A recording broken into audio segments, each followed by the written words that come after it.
Assalamualaikum warahmatullahi wabarakatuh. Alhamdulillahillazi khalaqal mauta wal hayah liyabluwakum ayyukum ahsanu amala wa huwal azizul ghafur. Asyhadu an la ilaha illallah wa asyhadu anna Muhammadan abduhu wa rasuluhu la nabiyya ba'dah. Allahumma sholli wa sallim ala nabiyyina Muhammadin wa ala alihi wa sahbihi wasallam. Wa qala fil Qur'anil Karim, ya ayyuhallazina amanu ittaqullaha wa tanzur nafsun ma qaddamat lighad wa taqullaha innallaha khabirum bima ta'malun. Wahai orang beriman, bertakwalah kalian kepada Allah dan hendaklah setiap diri memperhatikan nasibnya di yaumul kiamat. Bertakwalah kepada Allah, sesungguhnya Allah Maha mengetahui apa yang kalian lakukan. Wabad ikhwati fillah, Bapak dan Ibu yang dirahmati Allah Subhanahu wa taala, wabil khusus kepada Dewan Guru, kepada kepala sekolah kita Ustazah Evi, dan juga moderator kita Ustaz tadi ya. Alhamdulillah wa syukurillah, kita panjatkan puji dan syukur kita kehadirat Allah atas berbagai nikmatnya, termasuk nikmat bisa bersua ini dengan teman-teman senasib dan sepenanggungan. Kita senasib karena kita sama-sama ditakdirkan Allah jadi orang tua, dan kita sepenanggungan karena kita harus saling tolong menolong sesama muslim. Ada ukhuwah Islamiyah, ada ta'awun atau tolong menolong alal birri wal taqwa, di dalam kebajikan dan di dalam ketakwaan, termasuk memberikan tausiah, saling nasihat-nasihati supaya kita bisa membentuk keluarga yang asmara. Asmara tahu Bapak dan Ibu? Kepanjangannya apa? As-sakinah, al-mawadah, ar-rahmah. Singkatannya keren ya? Asmara, keluarga asmara. Nah, langsung saja saya pada tema kita. Ya, mudah-mudahan apa yang disampaikan ini bisa bermanfaat bagi kita bersama. Nah, ini tadi saya sudah sebutkan, sudah ditampilkan ya slide terkait dengan sedikit ya, CV atau kurikulum kita dari saya. Tadi juga Ustaz Dani juga sudah menyampaikan juga ya.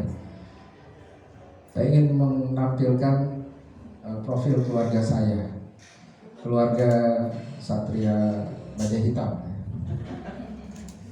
Karena udah tua Satria Baja Karat, nggak ada hubungannya ya.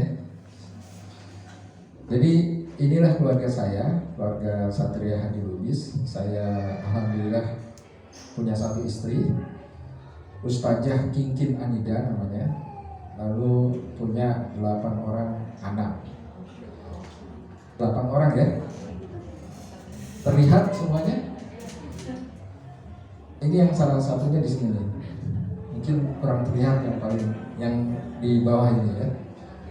Karena resolusinya kurang bagus ini fotonya.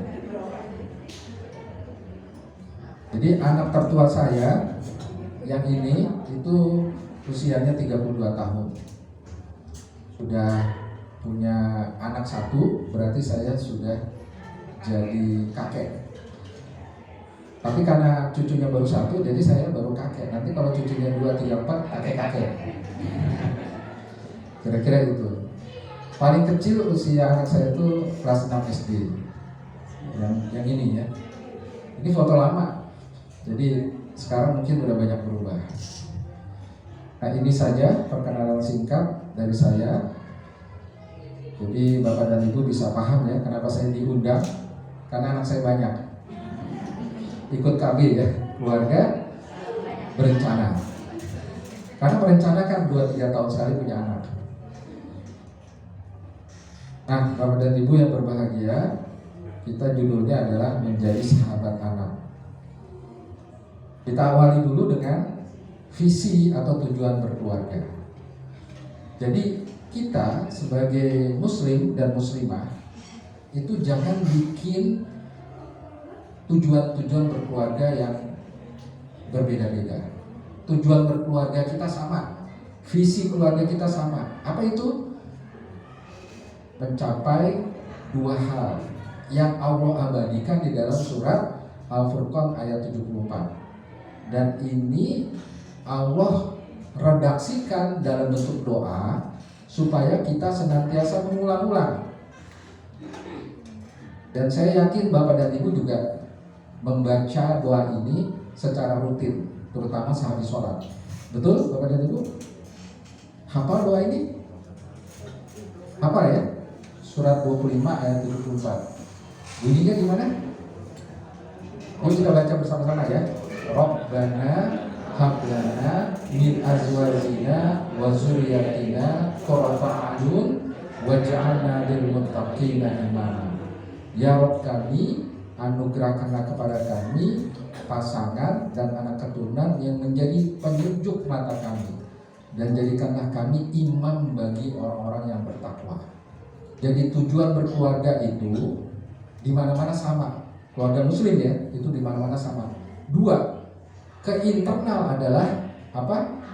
Qurrata ayun, menjadikan anggota keluarga kita menjadi keluarga yang menyejukkan pandangan mata. Saya ketemu istri saya nyaman, istri saya ketemu saya nyaman. Itu berarti menjadi penyejuk pandangan mata. Anak saya ketemu saya nyaman, saya ketemu anak saya nyaman. Berarti itulah penyejuk pandangan mata. Nah sekarang saya tanya sama Bapak dan Ibu. Bapak dan Ibu kalau ketemu pasangannya nyaman gak? Nyaman. Alhamdulillah. Bisa berapa jam bersama-sama dengan pasangan?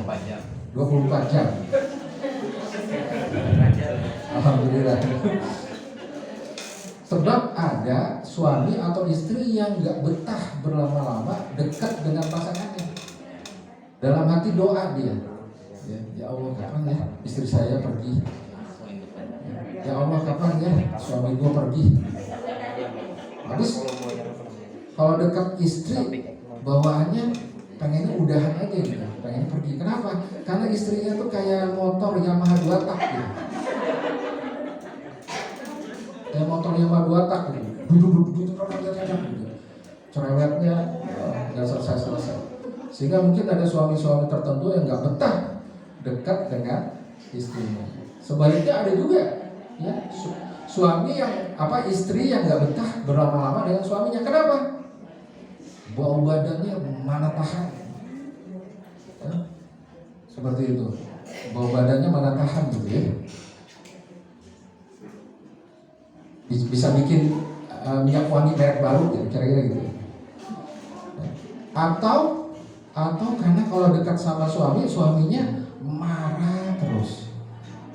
Kan ada gitu ya, suami kalau ngomong sama istri itu bawaannya kesal, marah gitu. Sehingga istri gak betah berlama-lama dengan suaminya. Nah, atau sebaliknya ada juga orang tua yang gak betah berlama-lama dekat dengan anaknya. Tapi yang lebih sering malah sebaliknya ya, anak gak betah berlama-lama dekat orang tuanya.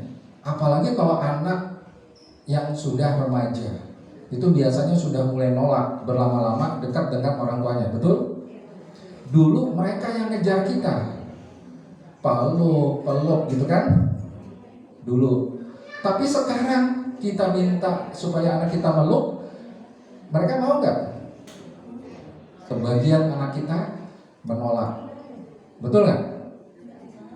Ih, Abi atau papa genit kata gitu kan. Sebagian anak kita sudah mulai tidak mau ya, dekat-dekat dengan kita, tidak mau dipeluk, tidak mau dicium oleh kita. Mudah-mudahan anak-anak Bapak dan Ibu masih mau ya dipeluk, dicium, masih mau? Halo? Masih? Yang umurnya berapa, Pak? SMP ya? SMP ya? Yang SMA masih mau? Halo? Punya nggak anak SMA? Saya berdiri ya supaya lebih jelas lagi. Masih mau? Wah hebat ya. Bapaknya yang nggak mau malah.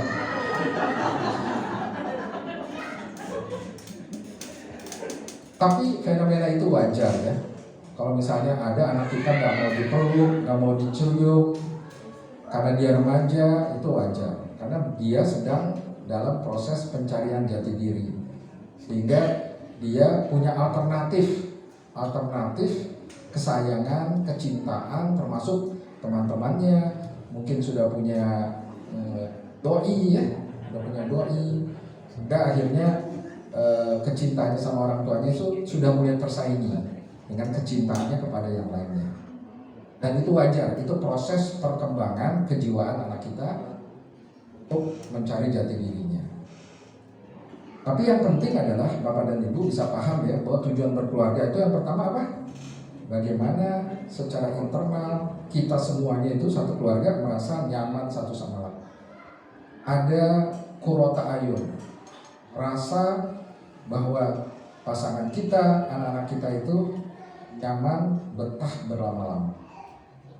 Itu yang pertama. Jadi kalau Bapak dan Ibu berhasil membuat pasangan Ibu dan anak-anak Ibu dan Bapak nyaman, betah berlama-lama, berarti tercapai tujuan pertama dari berkeluarga. Apa itu? Qurrata ayun. Yang kedua, tujuan berkeluarga apa? Yang kedua, tujuan berkeluarga adalah eksternal, keluar. Bagaimana supaya keluarga kita itu menjadi waj'alna lil muttaqina imama. Jadikanlah keluarga kami sebagai keluarga imam. Keluarga imam apa? Keluarga pemimpin. Dan memimpinnya bukan sembarangan memimpin, tapi memimpin lil muttaqina imam. Orang-orang yang bertakwa. Orang-orang bertakwa sedang kumpul, yang memimpin adalah keluarga kita. Bapaknya memimpin di kalangan bapak-bapak, ibunya memimpin di kalangan ibu-ibu, anaknya memimpin di kalangan anak-anak. Kalau anaknya SD, dia memimpin di kalangan SD. Kalau anaknya SMP, memimpin di kalangan SMP. Kalau anaknya mahasiswa, memimpin di kalangan mahasiswa. Berarti terwujudlah waj'alna lil muttaqina imama. Tapi maaf, kalau sebaliknya kita sebagai bapak tidak punya jiwa kepemimpinan, ibu kita, bukan ibu ya, maksud saya istri kita ya, itu tidak punya jiwa kepemimpinan, anak-anak kita tidak punya jiwa kepemimpinan, berarti kita masih jauh nih untuk mencapai tujuan keluarga yang kedua, mewujudkan keluarga pemimpin. Nah, inilah yang Allah telah tetapkan kepada kita setiap keluarga muslim dimanapun dia berada, kapanpun, bahwa tujuan berkeluarga itu dua. Apa Bapak dan Ibu? Ke dalam menjadi keluarga apa? Qurrata ayun. Keluar menjadi keluarga apa? Keluarga imam, keluarga pemimpin, keluarga leadership kalau istilah sekarang. Nah, untuk mencapai tujuan berkeluarga tersebut, Bapak dan Ibu, disitulah pentingnya kita mewujudkan anak kita menjadi anak yang soleh dan soleh. Untuk mewujudkan keluarga yang soleh-soleha, jangan kemana-mana juga. Persis seperti tujuan berkeluarga, jangan kemana-mana. Jangan bikin tujuan anak soleh sendiri, jangan. Begitu juga dalam membentuk anak soleh, kita merujuk kepada Al-Quran dan Sunnah, pada agama kita. Nah, anak soleh cirinya cuma tiga. Satu apa, Bapak dan Ibu? Mendoakan orang tuanya. Jadi kalau anak kita mendoakan kita secara rutin, berhasil kita mendidik anak soleh. Dalilnya apa? Dalilnya hadis Nabi, iza matal insan in qata amaluhu illa min salasatin, min shadaqatin zariyatin wa ilmin taqdihi wa walidin sholihin yatulahu. Artinya apa? Dan ketika manusia meninggal, maka terputuslah semua amalnya kecuali tiga perkara. Apa itu? Shadaqah zariyah, ilmu yang bermanfaat, anak soleh yang mendoakan orang tuanya. Jadi Nabi mencirikan anak soleh itu cirinya apa? Mendoakan orang tuanya. Saya mau tanya sama Bapak dan Ibu, anak Bapak dan Ibu mendoakan orang tuanya nggak? Mendoakan Bapak dan Ibu nggak? Kalau perlu dicek ya, ditanya. Ya, misalnya anaknya Mahmud gitu ya, Mahmud, kamu doakan aku nggak hari ini? Anaknya namanya siapa? Fatimah doakan Abi nggak? Doakan Papa nggak hari ini? Tanya. Bukan hanya ditanya, bukan hanya dicek, tapi yang kedua juga adalah dicontohkan bahwa Bapak dan Ibu rutin mendoakan siapa? kakek neneknya atau orang tua bapak dan ibu. Ditunjukkan, demonstratif, dikasih lihat kepada anak kita bahwa saya nih orang tua kamu mendoakan kakek nenekmu secara rutin, sehingga kita jadi teladan. Lalu nanti anak kita mencontoh. Nah ini kita minta didoakan oleh anak kita, tapi kita sendiri nggak rutin mendoakan orang tua kita, kan tidak bisa menjadi contoh. Lalu bapak dan ibu mendoakan orang tua secara rutin? Alhamdulillah ya. Anak-anak kita hafal doa untuk mendoakan orang tua, hafal doanya? Bapak dan ibu hafal ya? Apa doanya? Ya kan, Robbi firli atau Robbana firlana wali walidaya warhamuma kama robbana firli. Itu yang populer ya. Kalau pendek buru-buru apa? Kalau pendek buru-buru lagi. Kalau doa kita untuk anak kita apa? Tadi ya, Robbana hablana min azwajina ya kan? Atau kalau yang pendek buru-buru, Robbi habli minas sholihin. Itu yang kita baca terus-menerus kepada untuk anak kita ya, terhadap anak kita. Tapi kita minta juga anak kita mendoakan kita secara rutin. Bu, Pak, kalau anak mendoakan orang tua, anak soleh nggak? Halo? Kalau anak mendoakan orang tua, anak soleh nggak? Belum tentu. Kita mendoakan orang tua kita, anak soleh nggak? Belum tentu. Kenapa? Mungkin kita mendoakan orang tua kita atau anak kita mendoakan kita nggak rutin. Hanya sesekali, yakni ketika orang tuanya sedang sakit, orang tuanya mau meninggal, gitu, baru kita doakan orang tua kita. Tapi anak soleh pasti mendoakan orang tuanya. Jadi jangan dibalik, paradigmanya jangan dibalik, pengertiannya jangan dibalik. Anak soleh pasti mendoakan orang tuanya, tapi anak yang mendoakan orang tuanya belum tentu soleh. Kenapa? Karena dia mendoakannya sesekali. Tapi anak soleh pasti mendoakan orang tuanya secara rutin, bukan hanya ketika orang tuanya masih hidup, tapi sampai orang tuanya meninggal gitu di kuburan, dia tetap mendoakan orang tua. Makanya yang perlu kita bentuk adalah anak soleh. Anak soleh yang pasti nanti mendoakan orang tua. Yang kedua, ciri anak soleh apa? Ciri anak soleh yang kedua adalah teguh beriman, atau dengan kata lain istiqomah, ya, konsisten, tegar, tidak mudah tergoda dengan berbagai godaan-godaan, apalagi sampai menjadi orang yang keluar dari Islam alias kafir. Kita berharap anak kita itu wala tamutunna illa wa antum muslimun. Apa artinya? Dan janganlah kamu mati kecuali dalam keadaan muslim. Kita kasih ingat sama anak kita, kamu jangan mati kecuali dalam keadaan Islam. Karena kalau kamu mati kafir, mati non muslim, kamu gak bisa ketemu aku nanti di surga. Betul? Nah, kita kasih pengertian semacam itu kepada anak-anak kita, teguh beriman. Jaga pergaulan anak kita, jangan sampai dia kepincut. Nanti nih kalau remaja kan, SMP SMA, jangan sampai kepincut, jatuh cinta, falling in love, baperan sama siapa? Sama Johannes. Dan sama siapa? Sama Florence. Siapa itu? Orang non muslim. Sampai naudzubillah nanti nikahnya sama non muslim, kemudian pindah agama. Naudzubillah, tsumma naudzubillah. Jangan sampai seperti itu.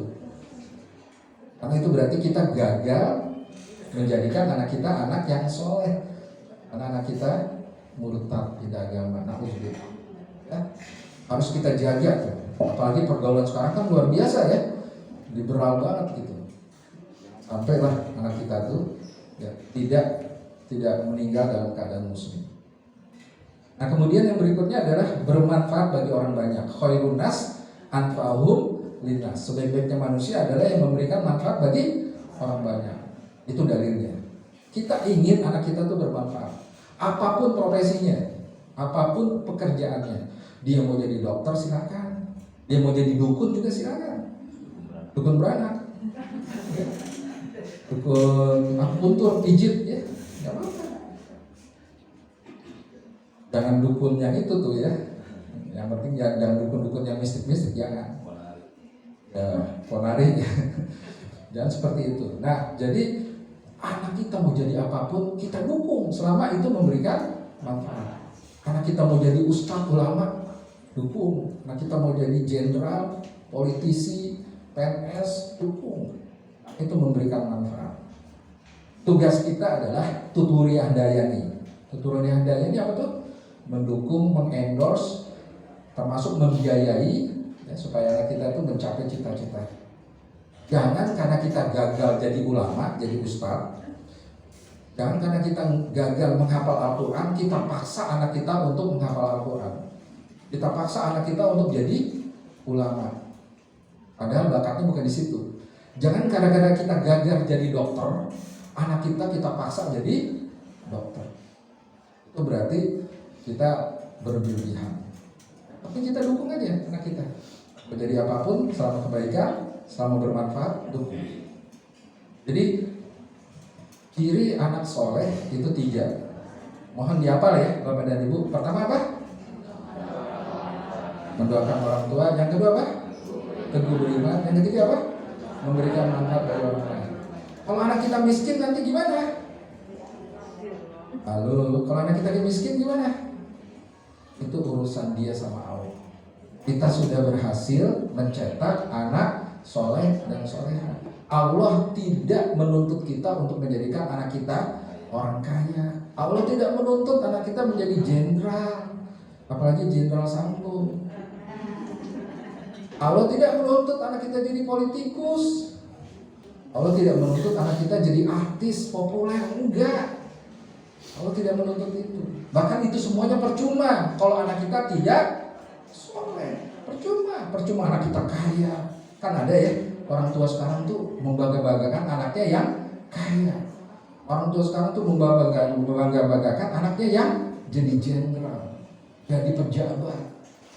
Dibangga-banggakan, diceritakan siang dan malam. Setiap ketemu orang cerita. Tapi mohon maaf ketika ditanya, ya bu, anak ibu sholat nggak? Wah udah gagap ya.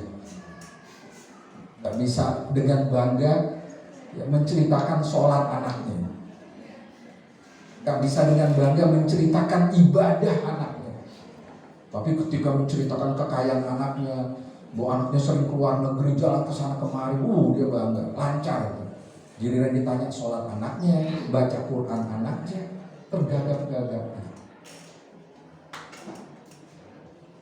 Lalu nanti anak semacam itu bisa masuk surga nggak tuh?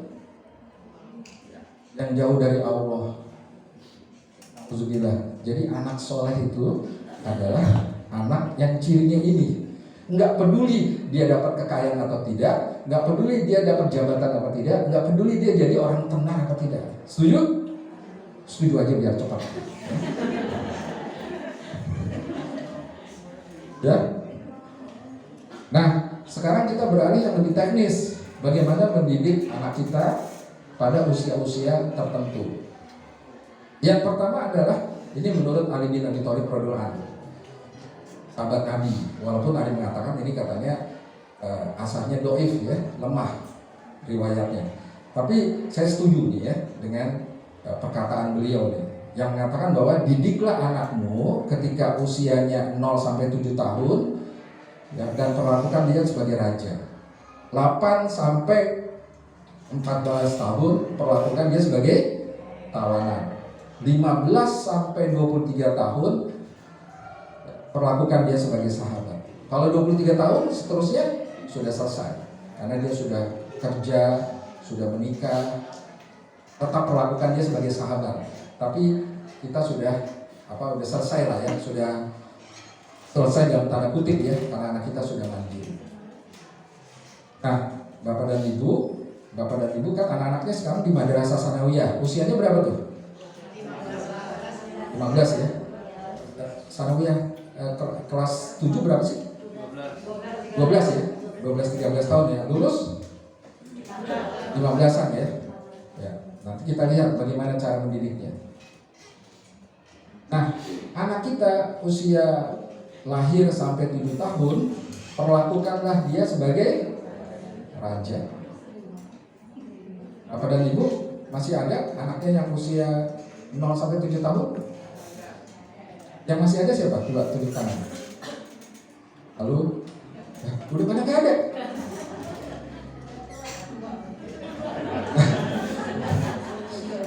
Bukan tua, senior. Ada ya, Bapak ini ya, seperti itu. Nah, jadi kalau Bapak dan Ibu anaknya usia 0-7 tahun, mungkin udah terlambat juga ya kalau yang udah anaknya udah gede-gede ya. Tapi ini untuk pengetahuan saja. Atau nanti kasih nasihat kepada anak kita ya, atau kepada orang lain yang anaknya masih 0-7 tahun. Perlakukanlah anak kita sebagai raja. Raja itu gimana? Gini, karena anak sebagai raja memberikan kebebasan sama anak. Jangan banyak dilarang-larang. Jangan banyak dibatasi. Berikan kebebasan. Banyak memuji. Kamu anak pintar loh. Anak soleh loh. Kamu anak cantik loh. Itu sering dipuji-puji seperti itu. Saya dulu punya anak ya. Saya sering puji-puji. Setiap anak saya tuh yang usianya segini saya puji-puji. Pernah saya memuji anak saya, ya, namanya Sania ya. Sania. Itu saya puji-puji. Kamu anak cantik, kamu anak cantik, kamu anak cantik. Giliran dia masuk SD, dia punya lingkungan alternatif kan. Selama ini kan dia di rumah aja, belum sekolah. Pas dia masuk sekolah, ketemu teman-teman SD-nya, lalu saya puji, anak cantik sih, anak cantik di sini. Dia melawan, dia membantah. Enggak, aku nggak cantik, kami bohong. Loh, kenapa? Teman-temanku bilang aku nggak cantik. Ternyata dia dapat bulian di sekolahnya. Kami bohong, aku ternyata nggak cantik. Terus saya bilang sama dia, enggak, kamu cantik, kamu jangan percaya dengan omongan teman-teman kamu. Kamu lebih percaya sama aku. Kamu tuh cantik, saya bilang gitu. Ingat kisah Thomas Alva Edison. Dia bukan lulusan pesantren ya, Thomas Alva Edison ya. Dia penemu, ada 1000 lebih penemuannya. Kenapa dia jadi orang hebat, jenius, percaya diri? Kenapa? Padahal waktu kecilnya dia sering dibully, dibilang jelek, dibilang stupid, ya. Pokoknya dikata-katain lah sama teman-temannya, bahkan sama gurunya juga, Itu Thomas Alva Edison. Setiap pulang dia nangis karena hatinya hancur, pecah berkeping-keping, kira-kira begitu. Tapi ibunya bilang apa? Sama Thomas, Mas, namanya Thomas ya. Mas, kamu jangan percaya dengan omongan orang-orang tersebut. Kamu jangan percaya dengan teman-teman kamu yang membuli kamu. Kamu jangan percaya dengan siapapun yang mengatakan kamu tuh jelek, ya, bodoh, gak ganteng. Pokoknya dikata-katain, kamu jangan percaya. Kamu lebih percaya ibu kamu. Kamu itu anak cerdas, anak jenius, orang hebat, calon orang hebat. Wah, dipuji-puji anaknya. Apa yang terjadi? Thomas milih konsep diri yang ditanamkan oleh orang lain atau yang ditanamkan oleh ibunya. Dia memilih konsep diri yang ditanamkan oleh ibunya. Apa dampaknya? Thomas Alva Edison jadi orang hebat. Jadi Bapak dan Ibu, puji-pujilah anak kita, ya, supaya dia punya konsep diri yang positif. Kemudian penuhi permintaannya. Maklum raja, ya, raja itu kan kalau minta apa-apa dipenuhi nggak? Dipenuhi. Nah, begitu juga anak kita yang usianya sampai 7 tahun ini, ya, penuhi. Dia minta mainan, penuhi. Dia minta apa lagi? Makanan yang enak, penuhi. Dia minta itu segala penuhi. kecuali satu. Apa itu? Apa itu? Gadget. Kecuali apa nih? Nih, setan gepeng ya. Kecuali ini ya. Ini kan bisa jadi setan ya, tapi bisa jadi malaikat juga ya. Jangan kasih HP kepada anak kita. Please don't give a HP. Jangan berikan dia HP, walaupun bapak dan ibu punya duit banyak. Jangan bapak dan ibu. Itu sama aja bapak dan ibu ngasih dia setan gepeng tadi. Ya, dia kan ini kan gepeng kan. Nah jadi bapak dan ibu ya, penuhi permintaan anak kita.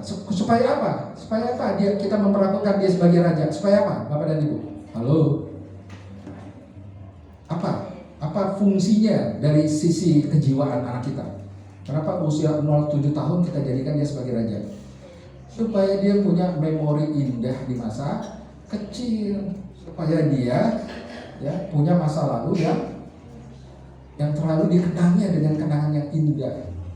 Karena sebagian orang dewasa yang sakit jiwa, termasuk psikopat, itu adalah mereka yang waktu usia 0-7 tahun mengalami trauma di dalam hidupnya. Sering dimarahin, sering dipukul, sering dibully. Itu mengakibatkan sampai dewasa dia jadi manusia yang tumbuh sehatnya, tumbuh kembangnya tidak sehat. Ya. Kemarin kan ada tuh cerita pendeta muda, siapa sih namanya tuh, yang membunuh, terus di lift dia ketawa. Siapa namanya? Raymond ya? Raymond ya? Betul ya? Betul aja lah ya. Nanti silakan cek di YouTube ya, atau di itu si Raymond, pendeta, mantan pendeta itu bunuh temennya dengan sadis di sebuah apartemen, lalu mayatnya ditaruh di dalam karung, semacam karung itu, kemudian dibawa turun naik lift ya, dan dia tersenyum ke CCTV seperti itu, seakan-akan nggak punya rasa bersalah.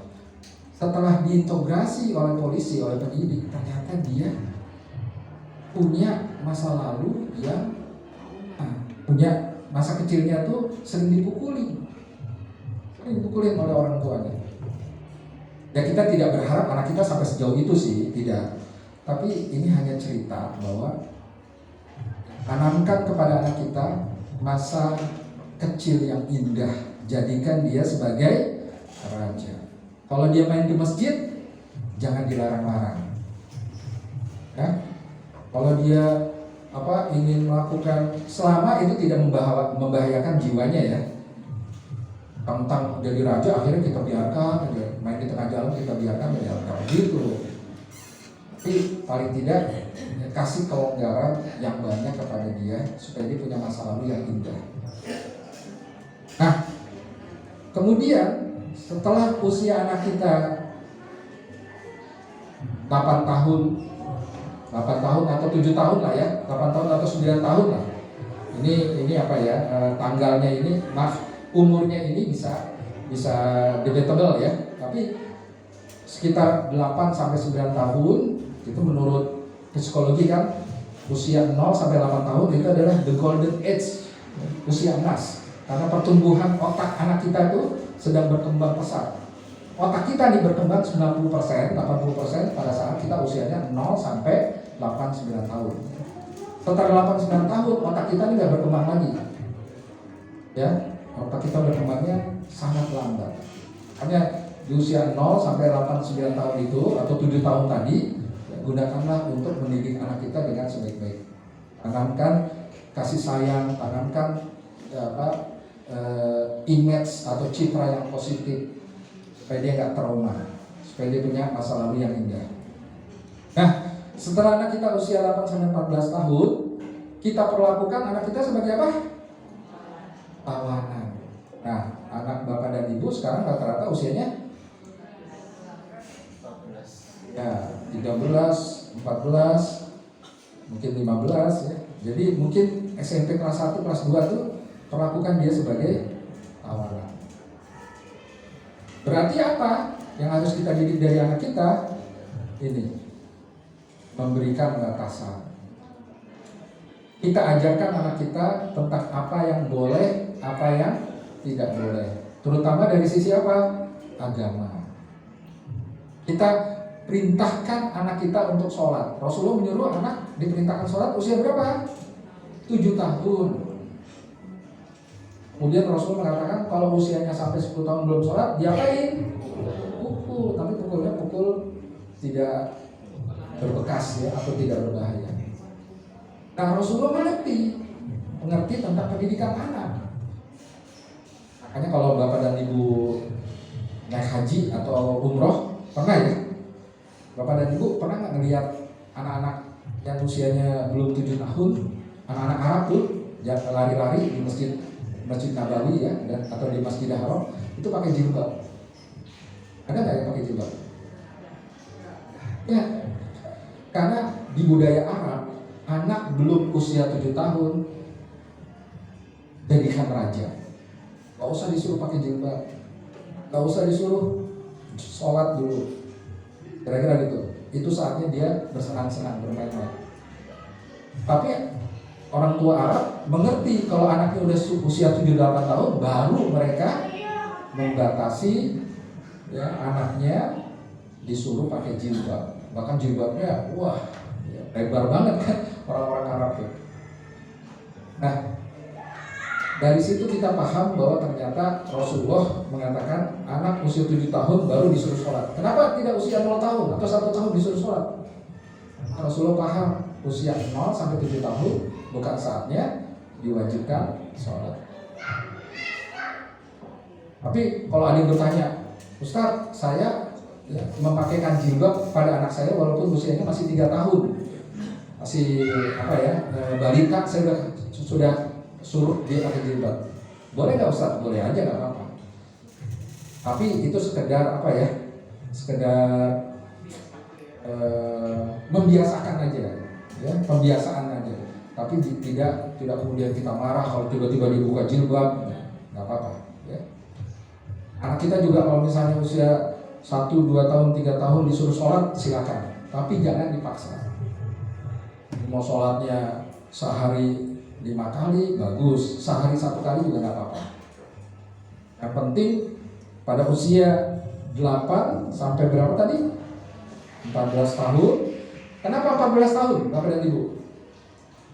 Kenapa 14 tahun? Karena rata-rata anak, terutama di Indonesia, 14 tahun sudah akil balik. Bu, anak Bapak udah akil balik? Jangan-jangan nggak tahu lagi. Wah, ada ya orang tua yang cuek aja, anak udah akil balik cuek aja, nggak tahu gitu. Padahal ya, setelah usia akil balik, maka dia otomatis sudah menanggung dosanya sendiri, tidak lagi ditanggung oleh orang tuanya. Kalau anak belum akil balik, kalau dia berbuat dosa, siapa yang berdosa? Orang tuanya. Kalau dia berbuat baik, siapa yang pahala? Orang tuanya. Tapi kalau sudah 14 tahun ke atas, maka pada saat itu dia menanggung dosa dan pahala. Ya. Nah, karena itu Bapak dan Ibu sekali lagi, ya, di usia 8 sampai 14 tahun berikan batasan, berikan tugas-tugas supaya dia dewasa. Ini saat untuk anak kita beradaptasi dengan lingkungan sehingga dia tuh punya tanggung jawab. Karena hidup di dunia ini ada kewajiban, ada hak, ada tanggung jawab, ada aturan, larangan, dan ada aturan tentang apa yang boleh dan apa yang tidak boleh. Ya. Kemudian kalau dia melanggar, tegas. Kamu melanggar, main HP lebih dari 2 jam. Oleh sebab itu, kamu diberi sanksi. Apa itu? Besok gak boleh main HP, misalnya. Diberi sanksi. Apa itu? Ya, apa misalnya? Gak dikasih uang jajan atau uang jajannya dikurangi atau distrap, ya. Disuruh mojok di apa tuh di pojokan ruangan. Tapi nggak boleh dipukul, apalagi pukulnya pakai sarung tinju. Ya, dianggap anaknya itu lawan kali, bukan. Apalagi ditendang. Terus terang saya pernah melakukan itu sama anak saya, dan saya nyesal sampai sekarang. Anak saya ulang-ulang terus soalnya, mukulnya sekali, ulang-ulangnya sampai dewasa dia. Abi dulu pernah mukul, padahal cuma sekali. Gedek gak nih? Ya, trauma dia ternyata kalau dipukul oleh orang yang dikasihinya. Siapa itu? Orang tuanya. Oleh sebab itu, stok kasar-kasar apa ibaratnya, seemosi-emosinya kita, semarah-marahnya kita, jangan pukul anak kita. Walaupun mau pukul di tempat yang tidak membekas. Lebih baik jangan, karena Rasulullah juga tidak mempraktekkan kok itu. Rasulullah menyuruh kita memukul anak, tapi Rasulullah pernah memukul anaknya enggak? Enggak. Rasulullah menyuruh suami memukul istrinya yang musus apa? Membangkang. Tapi Rasulullah pernah mempraktekkan enggak? Enggak. Nah, jadi jangan pernah memakai kekerasan fisik kepada istri kita atau kepada. Tegas jika melanggar. Lalu kalau dia melaksanakan perintah kita, melaksanakan tugas-tugasnya, kasih apa? Reward. Kalau hafal ayat Al-Quran, surat Al-Fatihah, nanti dikasih duit 200.000. Boleh gak? Boleh. Kamu kalau bisa puasa 1 hari penuh di bulan Ramadan nih ya, nanti dikasih hadiah. Apa itu? Doraemon misalnya. Karena dia suka boneka Doraemon. Boleh. Jadi reward and punishment diberikan ketika anak kita usianya 8 sampai 4 tadi. Oh ya. Ya. Nah, lalu kalau anak kita usianya 15 sampai 23 tahun, nah ini kan kalau SMP kelas 3 ya. SMP kelas 3, perlakukanlah dia sebagai sahabat. Judulnya kan menjadi sahabat anak. Jadi disinilah mungkin Bapak dan Ibu lebih dominan memperlakukan anak. Jadi perlakukan anak kita sebagai sahabat. Sahabat itu apa? Berarti kita menjadi pendengar empati. Kan kita kalau sama sahabat gitu ya, sahabat berkeluh kesah, ngomong, kita mendengarkan. Jadilah pendengar empati. Jangan anak kita ngomong malah kita asik main HP. Nanti anak meniru kita lagi ngomong, dia asik main HP. Jadi menjadi pendengar empati. Kemudian yang kedua apa? Mengerti karakter dan potensi anak kita. Arahkan sesuai dengan bakatnya. Dukung. Dia mau jadi apa? Asalkan kebaikan, asalkan bermanfaat, dukung. Kemudian yang berikutnya lagi, libatkan dalam kegiatan anak. Kita terlibat dalam kegiatan anak, punya waktu untuk bersama anak. Pak, Bu, Bapak dan Ibu pernah nggak kencan sama anak? Kencan tahu? Kalau sama suami kencan, artinya apa? Berdua-duaan kan? Punya nggak waktu kencan sama anak? Kencan itu berdua-duaan sama anak. Kita kreatif lah. Ya misalnya ngajak makan, ngajak main bola bareng. Kadang-kadang begitu. Anak saya 8, jadi 8 jadwal kencan saya. Walaupun anak saya udah nikah tuh, yang usia 32, tapi saya di kepala saya selalu berpikir nih, apa ya caranya kencan sama dia, apa ya, seperti itu. Dan alhamdulillah saya masih melakukan itu. Karena memang ya libatkan diri kita dalam kegiatan anak, termasuk salah satunya adalah kencan sama anak. Terus yang berikutnya apa, Bapak dan Ibu? Punya waktu ketika anak kita sedang merayakan momen-momen penting dalam hidupnya. Apa itu? Ulang tahun. Apa itu? Terima rapot. Ini terima rapot, kita nggak datang. Ya kan? Diwakilkan oleh pembantu rumah tangga. Besar ya, seperti itu. Kitanya nggak datang. Bapaknya nggak datang, ibunya nggak datang. Dan lempar-lemparan, kamu aja datang. Sehingga anak sedih. ya kan? Momen penting dalam hidupnya dia nggak datang. Perpisahan anaknya dengan sekolahnya misalnya, kita nggak datang. Dia ikut lomba, penting bagi dia lomba itu, kita nggak datang, nggak kasih dukungan, ya, sok sibuk gitu ya, sok sibuk mentang-mentang anak menteri ya. Kemudian yang berikutnya lagi, berikan kepercayaan anak dengan segala konsekuensinya. Di sini kita mulai berdebar-debar nih. Kenapa? Karena kita sudah kita bebaskan, tapi kita ingatkan tentang konsekuensi. Termasuk pulang agak maleman karena kursus, karena ikut bimbel misalnya. Kalau anak SMA kan begitu tuh, ya, kita berdebar-debar tuh. Bahkan kalau udah mahasiswa kos, maksanya perempuan kos di Solo, nggak ada siapa-siapa di sana, nggak ada saudara juga, berdebar nggak saya berdebar. Tapi itulah konsekuensi dari kehidupan. Kita harus berani melepaskan anak kita, tapi kasih tahu konsekuensinya. Nah, kira-kira itu ya. Jadi mohon Bapak dan Ibu kalau perlu dicatat ini, paling tidak 3 hal ini. Berapa tadi? 1 ya, menjadi pendengar empati. 2 apa? Mengerti karakter dan potensi anak. 3, libatkan diri dalam kegiatan anak. Seperti sahabat, ya, kita juga perlu punya waktu untuk sahabat kita, maka anak kita juga seperti itu. Kemudian berikan kepercayaan anak dengan segala konsekuensinya. Nah, Bapak dan Ibu, masa bersama anak itu ternyata singkat sekali. Di mana masa-masa indah bersama anak yang kita ingat-ingat sampai tua, sampai kakek nenek.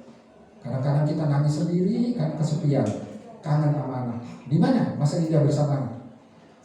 Masa indah bersama anak ini nih, di masa intim ini.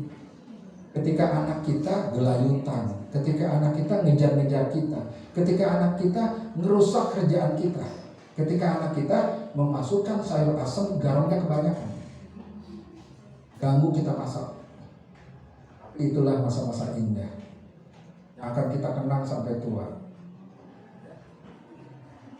Tapi ketika anak kita sudah masa kritis, dia udah mulai membatasi interaksinya dengan kita. Masa sibuk apalagi nih, kalau udah kuliah, udah kerja, Masya Allah ngumpulinnya susah.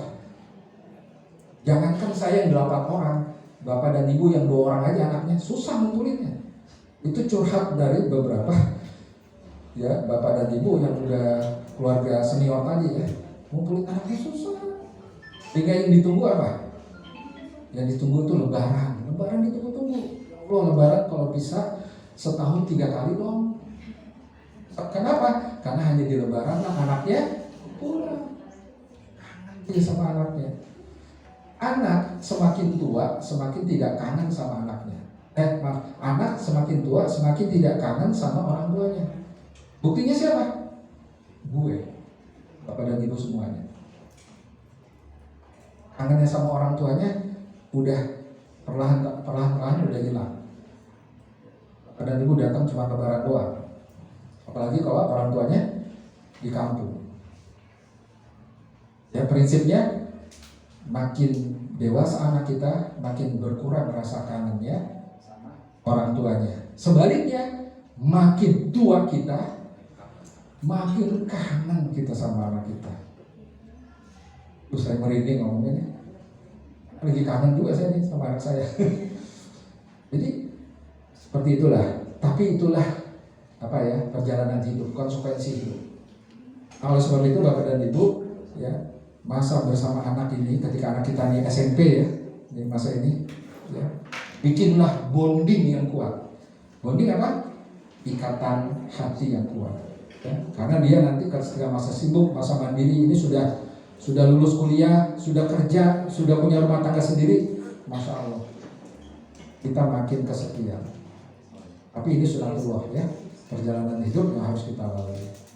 Kira-kira itu Bapak dan Ibu, mudah-mudahan apa yang disampaikan ini bisa bermanfaat.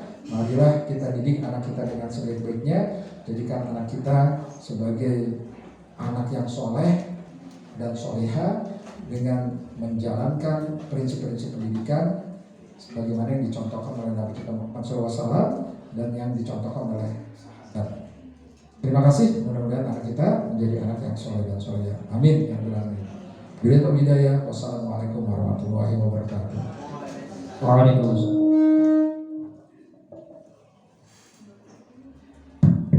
Waalaikumsalam warahmatullahi wabarakatuh. Ya, alhamdulillah, masya Allah. Semoga ilmunya bisa kita terapkan ya Bapak Ibu sekalian di rumah ya. Semoga kita memaksimalkan momentum-momentum kita ketika bertemu dengan anak khususnya agar tujuan keluarga tadi tercapai ya. Ya, Bapak Ibu sekalian. Baik, saat ini kami berikan kesempatan kepada ayah bunda untuk masuk ke sesi tanya jawab. Dan mohon maaf hanya untuk satu orang ayah bunda ya. Jadi bagi yang ingin bertanya untuk melengkapi pemahaman silakan angkat tangannya. Apakah ada Bapak Ibu atau ayah bunda atau Bapak Ibu guru juga boleh ya kalau memang tidak ada. Baik, apakah ada ayah bunda? Ayah, silakan kenalkan diri juga ya ayah. Bismillahirrahmanirrahim. Assalamualaikum warahmatullahi wabarakatuh. Ustaz, jazakumullah khairan kasir atas sharing yang luar biasa. Ustaz mau bertanya, apa kira-kira? Mohon maaf, namanya siapa? Namanya Abdullah Sani, Ustaz. Abdullah Sani. Sani ya, alhamdulillah. Ya, Ustaz mau izin bertanya. Alhamdulillah dikaruniakan Allah anak laki-laki dan perempuan. Nah di masa-masa yang tadi ini, Ustaz ya, masa-masa anak yang 3 tadi ini, kira-kira perbedaan apa yang cukup signifikan yang bisa kita berikan kepada anak laki-laki dan anak perempuan? Karena anak laki-laki tentunya akan lebih banyak kita berikan leadership dan sebagainya gitu saja. Jadi mungkin mau lebih penjelasan ataupun arahan dari Ustadz bagaimana kita pengarahan lebih detail kepada anak kita yang muslim dan muslimah. Kemudian kedua, sekarang ini kan menarik Ustadz ya, kita pengennya sempurna, tapi tadi pernyataan Ustadz bagus banget.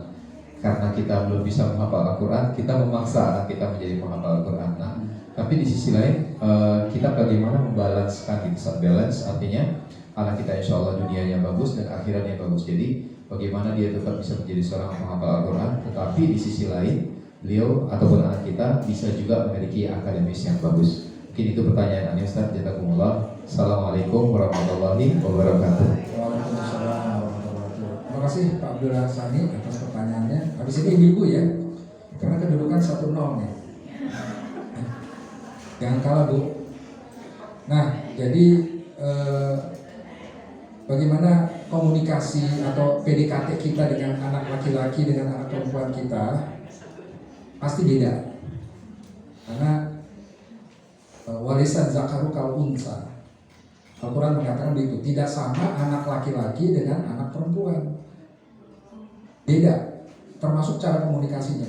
Anak laki-laki kalau kita komunikasi itu harus lebih rasional. Harus mau kita beradu argumentasi sama anak laki-laki. Kenapa aku nggak boleh begini? Kenapa aku nggak boleh begini? Kita harus pintar jawab tuh. Mau bisa berdiskusi, bahkan berdebat, beradu argumentasi dengan anak. Karena anak laki-laki itu cara komunikasinya adalah logika, rasionalitas. Anak perempuan itu emosional, lebih menekankan kepada perasaan. Jadi anak perempuan itu perlu disentuh hatinya.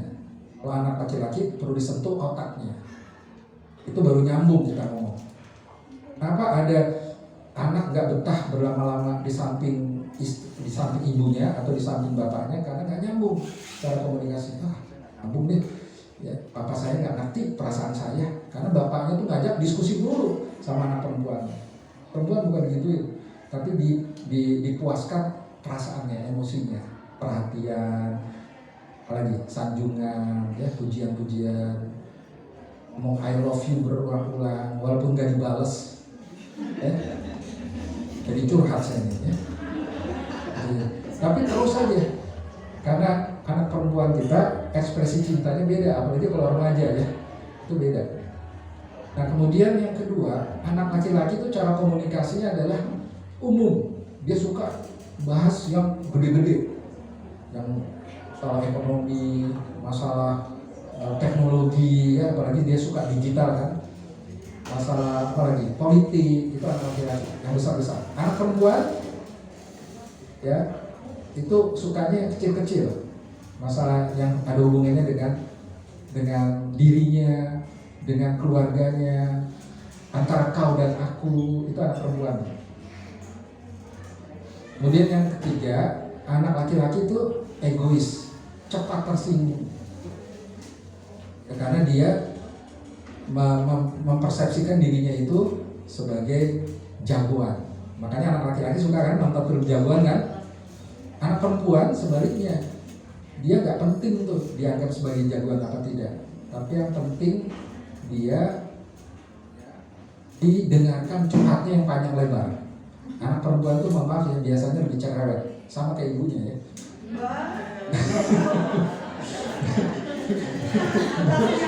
Langsung nyambung.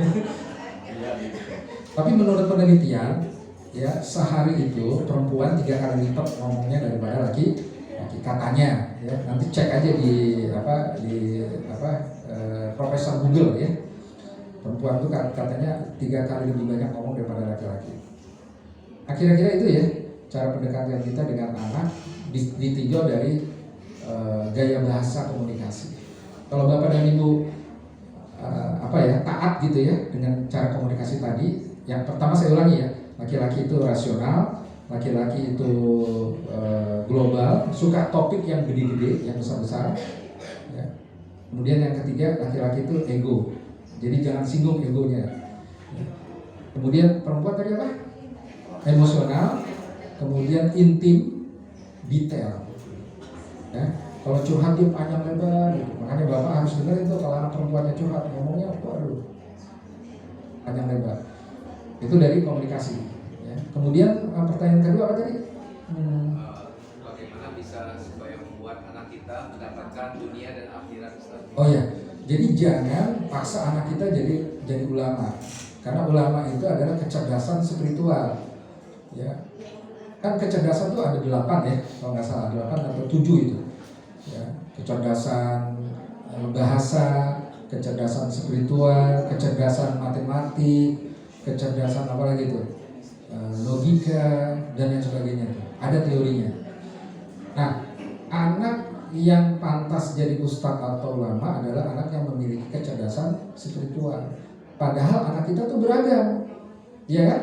Ada yang kecerdasannya bahasa, ada yang kecerdasannya matematik, ada yang kecerdasannya interpersonal. Kalau gaul cepat akrab. Anak saya tuh. Cip, ya sama kayak ibunya ya. Nah jadi bedakan cara kita mendidik anak kita sesuai dengan bakatnya. Yang ada 8 atau 7 tuh. Teori siapa tuh? Ada ya teorinya. Ada, saya lupa namanya. Ya. Silakan nanti dilihat. Ada 7 atau 8 bakat manusia, termasuk bakat anak.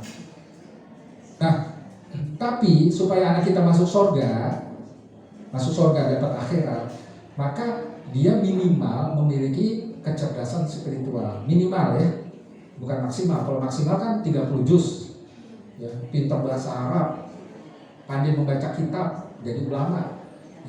Tapi kan nggak semua anak seperti itu. Ada juga anak-anak yang bakatnya di bidang lain.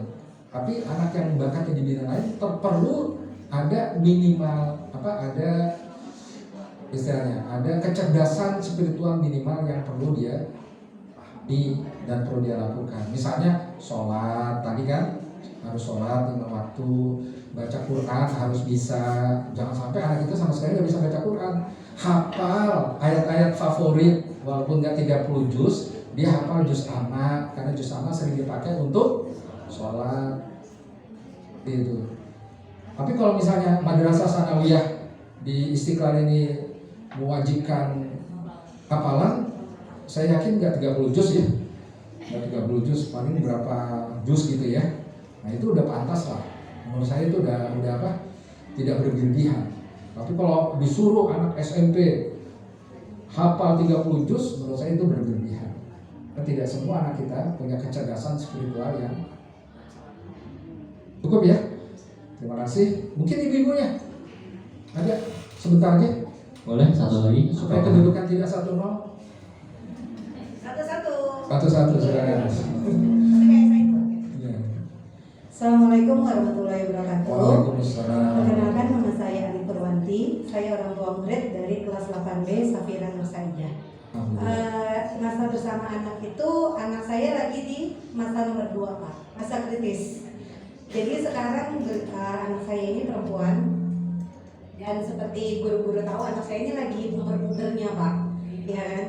Caranya saya sebagai orang tua berkomunikasi dengan mereka, yang kadang mereka tuh kalau ngomong tuh, mah aku lagi naksirnya ini. Kita tuh nanggepinnya gimana Pak? Kadang bukan apa-apa, kita larang misalnya, oh nggak boleh gini-gini, tapi kan kadang anak dibalikin lagi ke saya, mama dulu kenal bapak gimana yang pacaran, kadang begitu gimana Pak? Nah itu yang jadi masalah saya untuk menjelaskan pola komunikasi dengan anak, gimana caranya menjelaskan ke mereka yang istilahnya tidak melarang tapi juga tidak membolehkan, istilahnya tidak membatasi lah untuk mereka berkomunikasi dengan. Itu aja. Wassalamualaikum warahmatullahi wabarakatuh. Luar biasa ya. Iya. Ya. Jadi memang anak tuh pintar ngebalikin ya. Pintar ngebalikin. Soalnya saya pernah lihat tuh, ada seorang bapak nyuruh anaknya sholat. Karena dia lagi di masjid. Sholat gitu. Anaknya dengan lantang bilang begini, bapak sendiri aja nggak sholat. Di masjid keras lagi. Bapaknya sampai malu tuh. Saya sampai nengok tuh. Hah? Seperti itu. Nah jadi anak kita tuh pintar ngebalikin gitu. Ya, saya dilarang pacaran. Ya. Papan sendiri pacaran dulu, papi ibu mama sendiri pacaran gitu. Nah, jadi memang untuk anak-anak di masa kritis ini kan masa pembangkangan, ya, pemberontakan. Gue beda sama orang tua gue, seperti itu. Orang tua yang sana padahal baik, dia pengen sini, gitu, ya.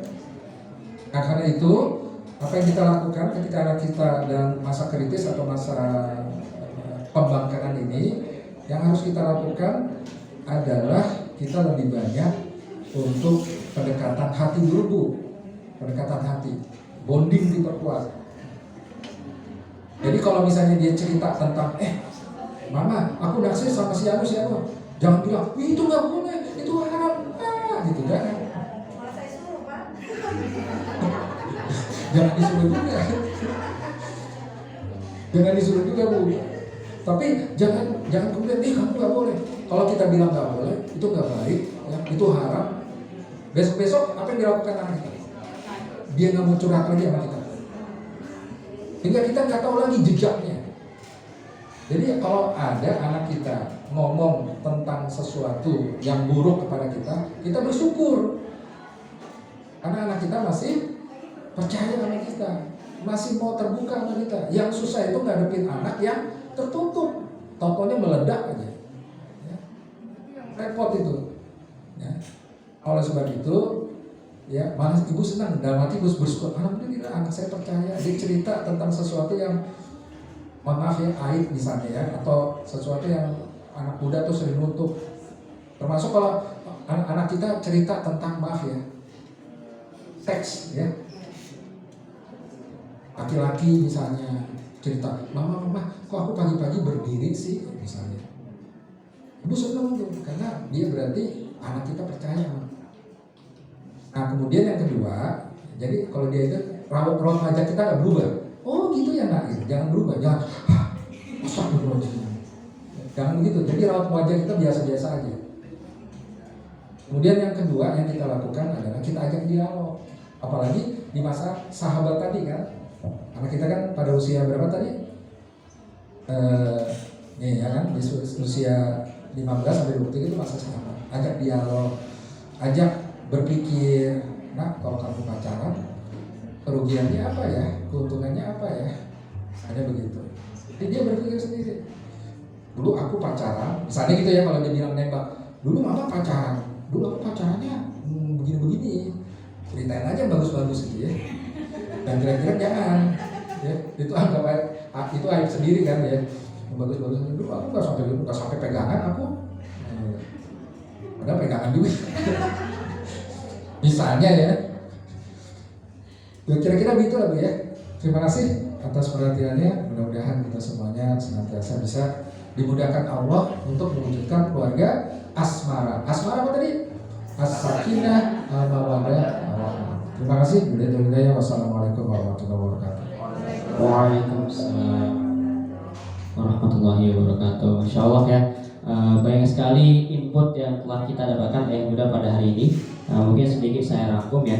Yang pertama, tujuan kita untuk berkeluarga yaitu sesuai dengan surah Al-Furqan ayat 74, yaitu di situ dari ayat tersebut bahwa tujuan internal ialah menjadi penyejuk mata, kerutaan, dan yang kedua tujuan eksternal yaitu menjadikan keluarga pemimpin orang bertakwa. Yang kemudian ciri anak soleh yang pertama yaitu mendoakan orang tuanya, yang kedua teguh beriman, dan yang ketiga bermanfaat bagi orang banyak. Dan yang ketiga, bagaimana cara memperlakukan anak menurut Ali radhiyallahu anhu. Yang pertama, pada usia anak-anak 0 sampai 8 tahun kita perlakukan sebagai raja. Yang kedua, usia 8 sampai 14 tahun kita perlakukan seperti tawanan. Dan terakhir, pada usia pemuda 15 sampai 23 tahun kita perlakukan seperti sahabat. Baik, itu sedikit rangkuman pada kajian hari ini. Semoga ayah bunda sekalian tidak puas ya. Jadi artinya ayah bunda tetap belajar mencari sumber di luar sana seperti itu.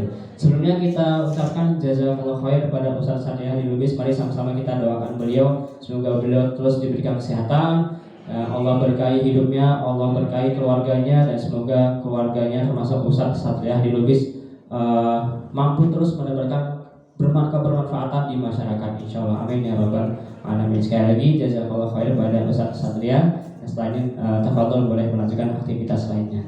Ya, sekali lagi syukran jazakallahu khair kasih. Dan selanjutnya insyaallah akan ada penyerahan sertifikat yang akan disampaikan dan atau diwakilkan oleh pelaksana tugas sementara Universitas Istiqlal Jakarta, yaitu Ibu Epi Rosidah. Kepada Ibu Epi dan Ustaz Satria dipersilakan untuk mengambil dokumentasi.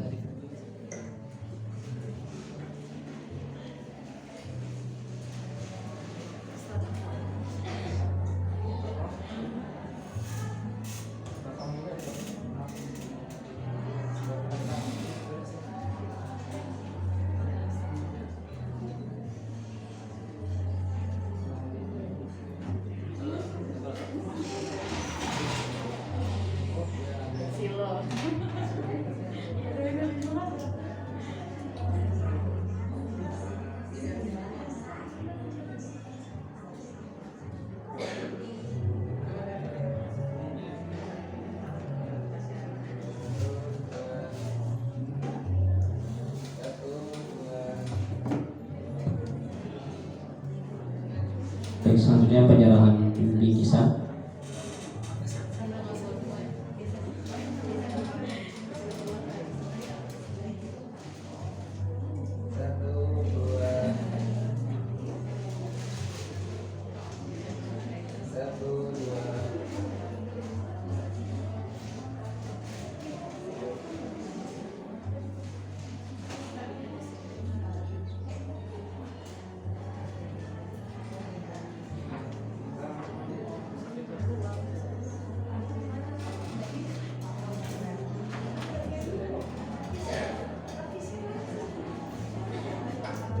Baik, terima kasih Ustaz Satria, semoga sehat selalu.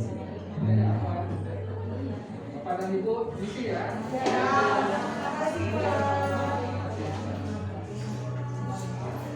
Baik, setelah ini insya Allah akan ada yang disampaikan dari Satuan Unit Madrasah Aliyah Istiqlal Jakarta, yang insya Allah diwakili oleh Ibu Puji dan Pak Tijil. Kepada beliau kami persilakan.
Bismillahirrahmanirrahim. Assalamualaikum warahmatullahi wabarakatuh. Mohon izin ayah bunda, kami dari Madrasah Aliyah ingin memberikan informasi kegiatan penerimaan siswa baru, yang dimana kami juga telah membuka ke penerimaan siswa baru, dan kami ingin menawarkan program kami